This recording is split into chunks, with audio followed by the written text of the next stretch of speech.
The saga kicks off with Walter handing Jesse a substantial $7,000, a lifeline intended for the purchase of a crucial RV, their mobile meth lab. But in a whirlwind of reckless abandon, Jesse squanders the cash on a debaucherous night fueled by prostitutes, drugs, and the most expensive champagne. The morning after leaves Jesse with a paltry $1,400.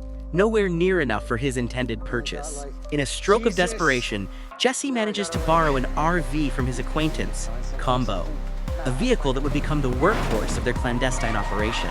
Walter, ever the pragmatist, denies any backroom deal with their imposing distributor, Gus Fring, aimed at pilfering Jesse's funds. Jesse, enraged and feeling betrayed, demands his money back and vows to drive Walter to the brink of madness by cooking an unending torrent of meth within the confines of their cramped RV. Walter, however, is not easily manipulated. He shrewdly concludes that Gus is attempting to lure him back into the business by dangling Jesse's portion of the profits like bait. Yet Walter refuses, citing the fact that Jesse's meth is of inferior quality when not under his guidance. Walter deduces that Gus is not genuinely interested in Jesse's mediocre product.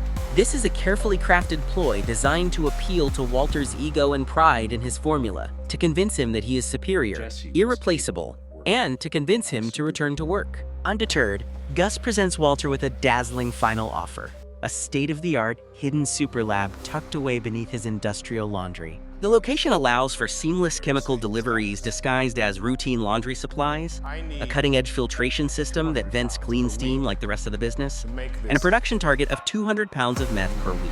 Gus tries to convince Walter by invoking the idea of a father providing for his family, even when his efforts are not appreciated. Meanwhile, the DEA's power dynamics shift.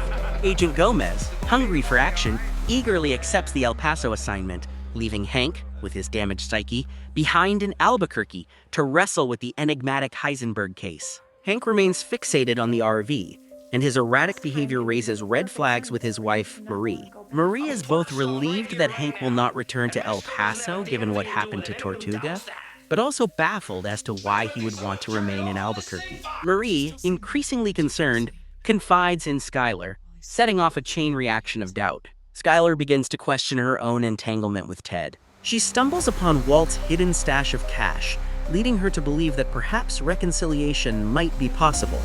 I didn't marry a criminal, she thinks. Skylar seeks legal advice, admitting to her affair with Ted, to force Walter's hand in the divorce. She confesses to finding the money, believing that Walt was only driven by a desire to provide for his family.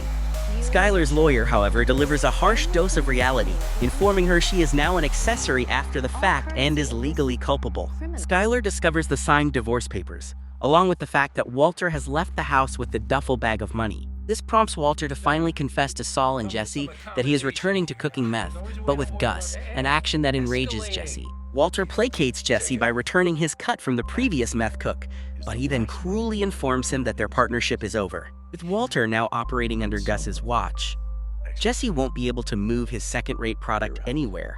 While Jesse is left out in the cold, Sal eagerly accepts a new arrangement with Walter, laundering the earnings for a 5% commission. Hank, meanwhile, remains relentless, meticulously investigating 29 RVs and coming up empty. He revisits the DMV, uncovering a final unregistered vehicle, one that hasn't been reported as destroyed or non-operational, an RV owned by Combo's mother.